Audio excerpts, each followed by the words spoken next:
when you get over like around 16% moisture content of structural wood, different other surfaces or different types of materials might have varying moisture content thresholds, but when you get above some of those thresholds, you'll see mold growing just because you have spores coming in from various sources, an open window, pets, even on your own clothing, you can have mold spores coming in.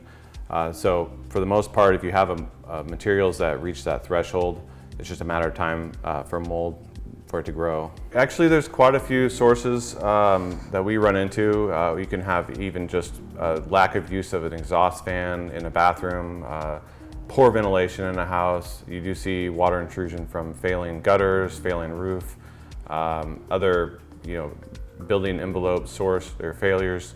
But for the most part, we do see in the restoration side, we do see a lot of broken pipes that go unattended. And so if someone has a broken pipe, the water leaks, they kind of vacuum it up with a shop vac and then kind of let it go for a while, maybe 2-3 weeks, and then finally realize, hey, this is a little bit bigger than I thought it was. And next thing you know, we show up 3 weeks later and there's already mold starting to form. And that's the visible part of the mold that we're seeing. Sometimes you can't see the mold and it's growing. So that's getting to the point to where there's visible mold growth. And at that point, we really don't know what types of mold are growing, but yeah, we just need to address it and test it and get it out of there. Just watch out for the telltale signs, keep the ventilation in your home. I think that's super important. We do see that in a lot of houses or homes where we see poor health. Even you can tell some of the people are sick. Just kind of chronic sickness is that they have poor ventilation or poor air quality. Check the filters on your HVAC.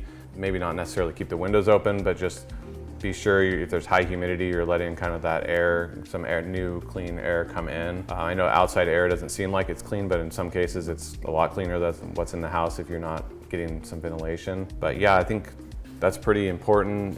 Just looking out anytime you start to see something, condensation form. If you start to smell in a room, something smells off, you can check for moisture. Even we do free wet checks, we call them, and we come out with the moisture meter and we just, we schedule in a few days out and we come out, we just put our moisture meter on it and say, hey, everything looks good. We've done plenty of those where there's some concern, but then we get out there and we don't find anything. So sometimes just being a little bit more aware and just checking those.